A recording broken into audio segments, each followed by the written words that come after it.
Romantic कहानी। भाभी। गांव में सब लोग नेहा को प्यार से नेहा भाभी कहते थे। उनकी शादी अमित से हुई थी, जो शहर में नौकरी करता था। शादी के कुछ महीनों बाद ही अमित को काम के सिलसिले में दूसरे शहर जाना पड़ा। नेहा भाभी हर शाम घर की छत पर खड़ी होकर सूरज ढलते देखती और अमित के फोन का इंतजार करती। दूसरी ओर अमित भी दिन भर की थकान के बाद सबसे पहले उन्हें ही फोन करता। एक दिन गांव में तेज बारिश हुई, बिजली चली गई और मोबाइल नेटवर्क भी कमजोर हो गया। उस रात दोनों की बात नहीं हो पाई। नेहा पूरी रात बेचैन रही। अगले दिन सुबह दरवाजे पर दस्तक हुई। दरवाजा खुला तो सामने अमित खड़ा था, भीगा हुआ, लेकिन चेहरे पर वही प्यारी मुस्कान। तुम यहाँ? नेहा ने हैरानी से पूछा।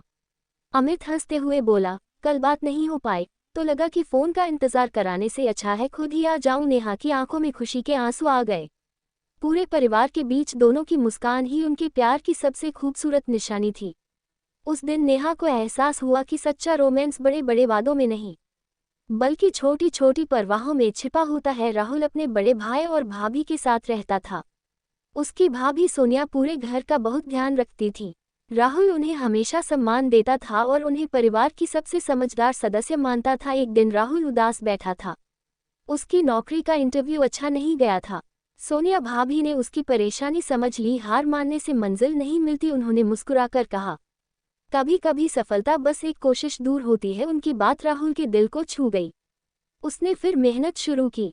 कई महीनों बाद उसे एक अच्छी नौकरी मिल गई। नौकरी मिलने की खुशी में पूरा परिवार छत पर बैठा था। चांदनी रात थी और ठंडी हवा चल रही थी। राहुल ने सबके सामने कहा, अगर भाभी ने मेरा हौसला न बढ़ाया होता तो शायद मैं आज यहाँ न होता। सोनिया मुस्कुराई। उनके लिए ये किसी पुरस्कार से कम नहीं था। कुछ साल बाद राहुल की भी शादी हो गई। विदाई के समय उसने अपनी भाभी से कहा, आपने मुझे सिखाया कि परिवार का प्यार इंसान को मजबूत बनाता है। सोनिया की आंखें नम हो गईं।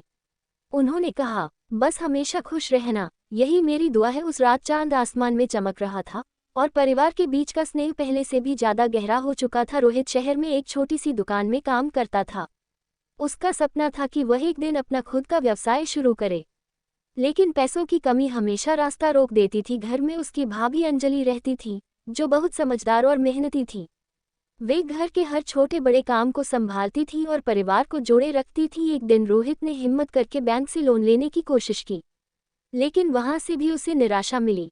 वह बहुत टूट गया और सोचने लगा कि शायद उसके सपने पूरे नहीं होंगे। घर लौटकर वह चुपचाप बैठ गया।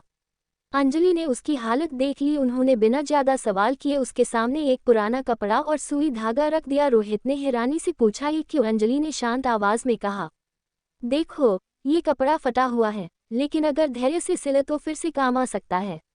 जिंदगी भी ऐसी ही होती है। रोहित कुछ देर चुप रहा, फिर उसने धीरे धीरे फिर से कोशिश शुरू की।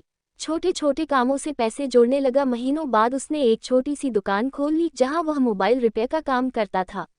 धीरे धीरे उसका काम चल पड़ा। जब दुकान का पहला अच्छा दिन आया तो वह सीधा घर आया और भाभी के सामने मुस्कुराया, आपकी बात सही थी, टूटे सपने भी फिर से जोड़े जा सकते हैं। अंजलि ने हल्की मुस्कान दी, मैंने कुछ नया नहीं कहा, बस तुम्हें याद दिलाया कि तुम रुकने वालों में से नहीं हो। उस दिन रोहित को समझ आया कि कभी कभी इंसान को आगे बढ़ाने वाला कोई बड़ा चमत्कार नहीं, बल्कि कोई अपना होता है जो भरोसा बनाए रखता है। सुमित बहुत शांत स्वभाव का लड़का था।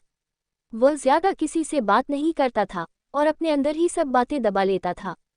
घर में उसकी बड़ी भाभी नंदिनी थी, जो उसकी चुप्पी को अक्सर समझ जाती थी। एक दिन सुमित का कॉलेज में दोस्तों से झगड़ा हो गया। वह और भी ज्यादा अकेला हो गया। उसने खाना भी ठीक से नहीं खाया और कमरे में बंद रहने लगा। नंदिनी ने दरवाजा खटखटाया, मैं अंदर आ सकती हूँ? उन्होंने धीरे से पूछा। सुमित ने कोई जवाब नहीं दिया। कुछ देर बाद वे बिना कुछ कहे अंदर आ गईं और उसके पास बैठ गईं।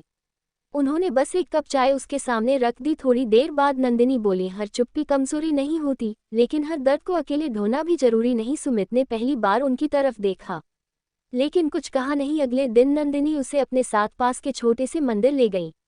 वहां बहुत शांति थी। उन्होंने कहा, जो बात दिल में भारी लगे उसे बाहर निकालना सीखो। धीरे धीरे सुमित खुलने लगा। उसने कॉलेज जाना फिर से शुरू किया और अपने दोस्तों से भी बात सुधार ली। कुछ हफ्तों बाद वह घर आया और बोला, मैं समझ गया, मैं अकेला नहीं हूँ। नंदिनी ने बस हल्की मुस्कान दी। कभी कभी सुनने वाला कोई एक इंसान भी जिंदगी बदल देता है। और उस दिन सुमित की चुप्पी धीरे धीरे हल्क पड़ने लगी। करण को अपने दादाजी के पुराने घर की सफाई करते वक्त एक धूल भरी डायरी मिली।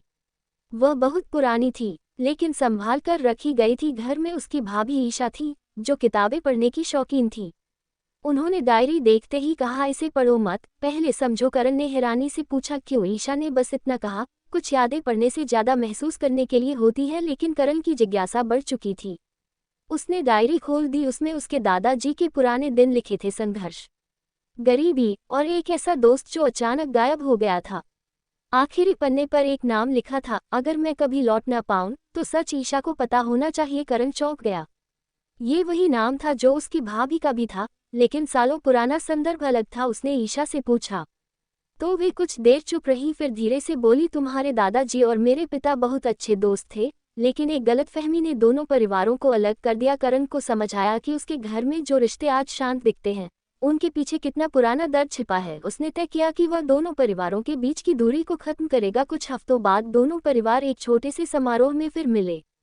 पुरानी गलतफहमियां धीरे धीरे साफ हुई। ईशा ने कहा, कभी कभी सच देर से मिलता है, लेकिन जब मिलता है तो दिल हल्का हो जाता है। करण ने पहली बार महसूस किया कि परिवार सिर्फ साथ रहने का नाम नहीं, बल्कि टूटे हुए रिश्तों को जोड़ने का भी नाम है।